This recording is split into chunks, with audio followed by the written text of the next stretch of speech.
All right, here we are, our very last video installment of creating Star Defenders. I can't believe we're here.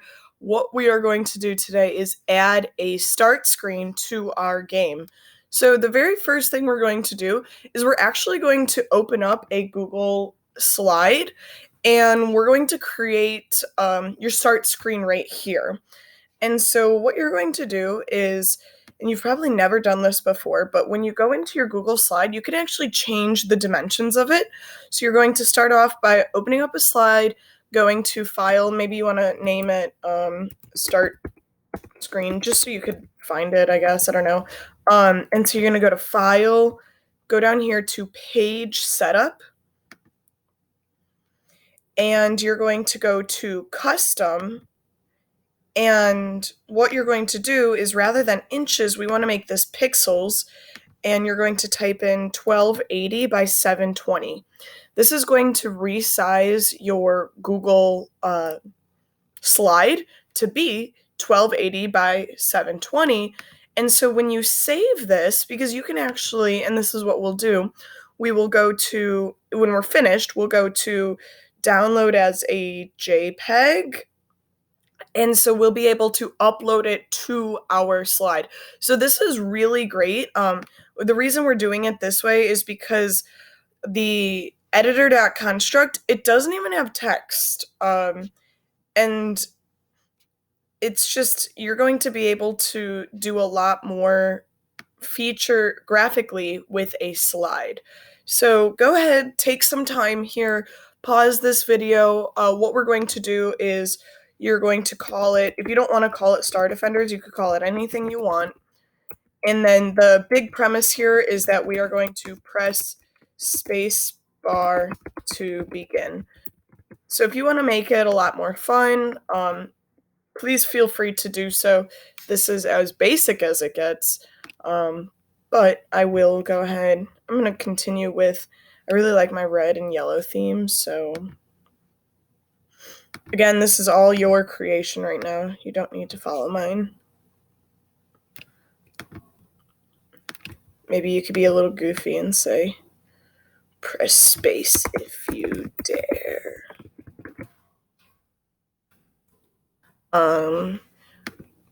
Background.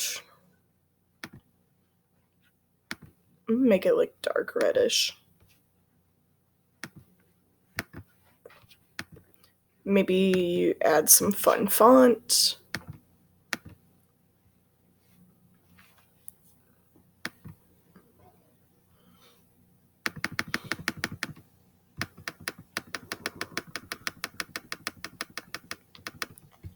Oh, I know. It'll be fun.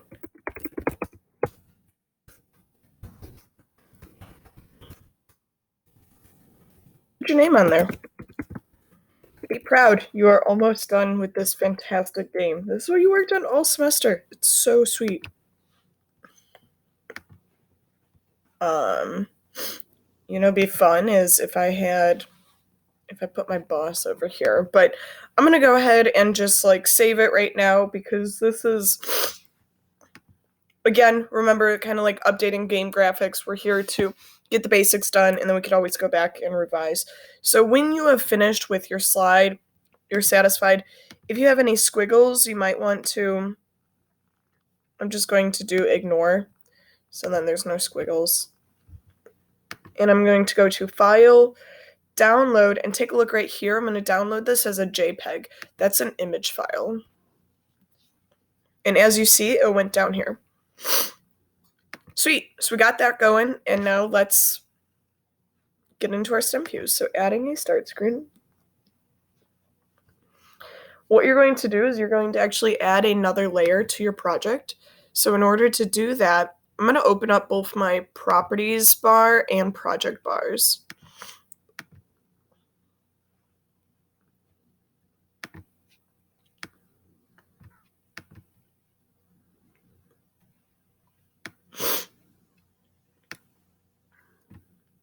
Ta-da!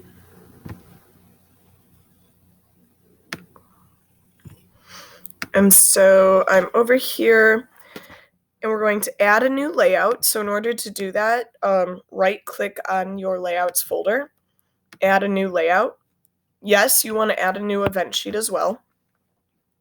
And this layout is going to be called Start Screen.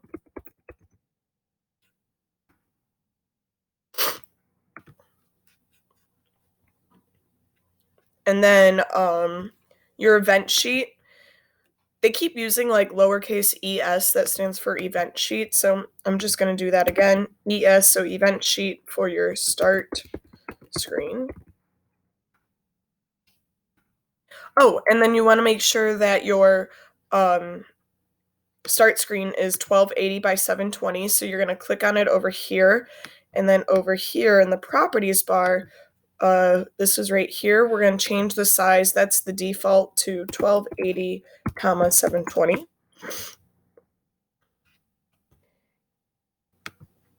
And then there's one more thing we got to do. I want you to click on your Star Defenders folder. That's kind of like everything that your game entails. And in your properties menu, right here where it says startup, first layout, rather than default, make sure it says start screen, because that's going to say that when you start your game, the very first layout will be your start screen. So now, here we go. We're going to go ahead and import your background that you saved from the Google slide. So again, in order to import a background, we're going to double click, insert new object. We're going to insert a sprite. And what I'm going to call it is start screen background. They called their start BG, start background, but I don't know, start screen background sounds good to me. Click on the crosshair. We kind of got some practice with this last time. I'm going to start off by resizing my animation. So this will be 1280 by 720. And then in order to upload your background, you click on the folder. And it should be the first thing in your downloads because you just downloaded it onto the computer. And then remember, what we want to do is we want to set the origin. So we're going to click right here to the image points.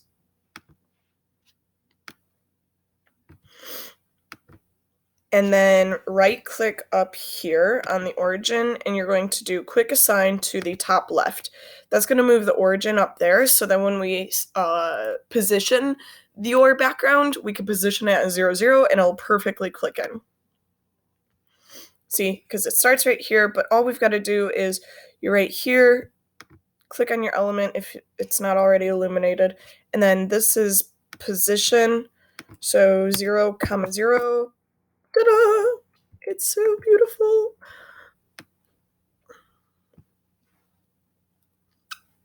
Sweet. All right. Go to the layout on spacebar. So what we're going to do is we are going to add a new event to our event sheet for the start screen. So it might not be up here yet. So what you'll need to do is double click on it right here. And wow, do you remember so many months ago? This is the empty event sheet. And so what we're going to do is it might be hidden underneath your properties bar. You're going to add an event. And we are going to add it to the keyboard. And so it's going to be on key pressed. And we're going to do spacebar. You could do anything you want, but I think it's kind of fun to like hit your spacebar and be like, all right, I'm ready, game on. All right, so spacebar, once the spacebar is pressed, we're going to do the system, go to, and we're going to actually do go to layout. That's going to be the one that gives us that drop down menu that says, well, what layout do you want to go to? So we're going to go from the start screen to the game layout when the spacebar is pressed.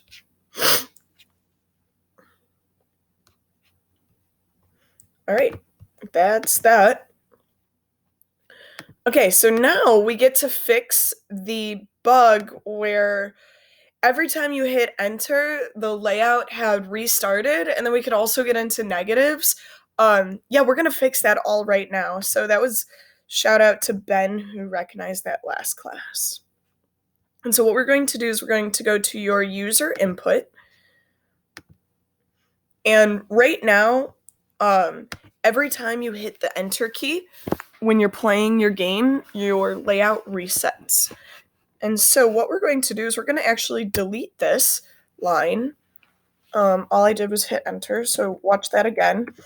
Mine is line 6, and it's in my user input. I'm going to delete that because I don't want my layout to reset every time I hit enter. But I'm actually going to come here and I'm going to add a new event. And what I'm going to say is I can hit enter if my player lives are less than 0, aka like the game is over, then I could hit enter and reset the layout. So I'm going to do the keyboard on key pressed. You can't press enter, it doesn't recognize it, so that's why you use this drop down menu. And then look, we're going to add another condition to this. And so in order to add a new condition, I kind of right click near that arrow, and then it'll be add another condition, because this is saying that they've both got to be true, both of these conditions. So both the keyboard, when you hit enter, and then on the system, when your compare variable, this is your player lives, are less than 0.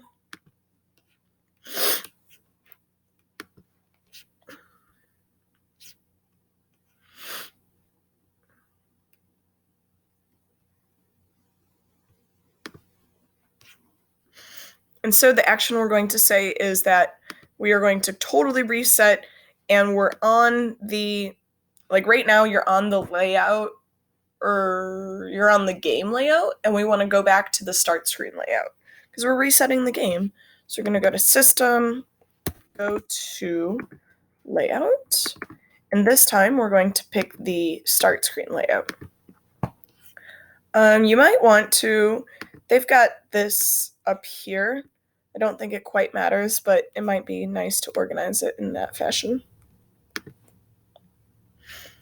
Oh, by the way, and then what we're going to do right here is we're going to reset all of our variables to the default. And that's because remember when we were playing last time and when we reset the game, our lives were negative? Well, we want to make sure that we reset our player lives back up to 3.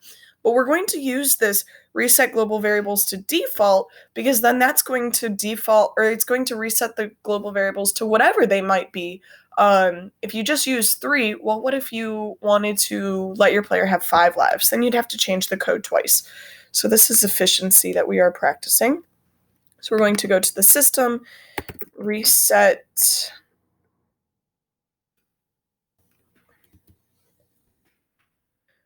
global variables. And then one more, we're going to set the bullet collisions group to be deactivated.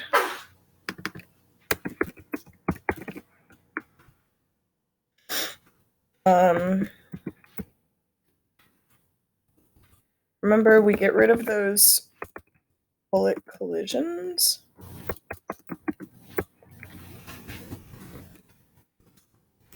Whoa.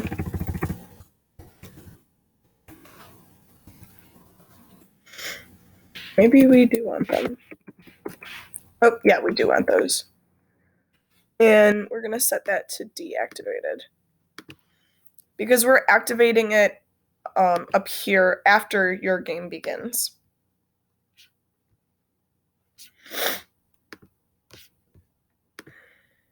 And that's it. So let's go ahead, play your game. Haha, look at that start screen. All right, so hit the space bar, and I'm just going to show you that, all right, there's live 1 gone, live 2, live 3. So right here, if my player lives are less than 0, right now they're kind of at -1 because I went from 0 -1. And so if I hit enter, there we go, I restart. And if I hit the space bar, you should see that all my variables have reset and the game's on. So this is it. So just remember, you might want to go back in. We had tried to make the game easier by modifying some numbers. So some things that you might want to change right now are going to be your power-up chance rather than 5. Put it back at something like 50. That means you've got a 1 in 50 chance to receive each one of these power-ups. If you want to make it kind of easy for your player, maybe you do 30. If you want to make it really like super rare, a 1% chance that one of those power ups is released, then do 100. But I'm going to stay at 50. Some other things that you might want to do, if you had increased or decreased the size of your player or enemy bullets, you can go ahead and change those. You might have made yours really, really big just so when you could like play your game and practice, if you want to change them from, these boring little filled in squares, go ahead and create some awesome artwork. What else? Oh, yeah, the speed. So remember, we can go to project, view, bars, properties. You might have increased or decreased the speed of your player. So in order to do that, remember max speed is going to be right here. Acceleration is how fast your object speeds up. Deceleration is how, fast it slows down. If you had changed anything else just to make your game easier, feel free to put it back. But other than that, file, save, and we'll do one more video of how to export.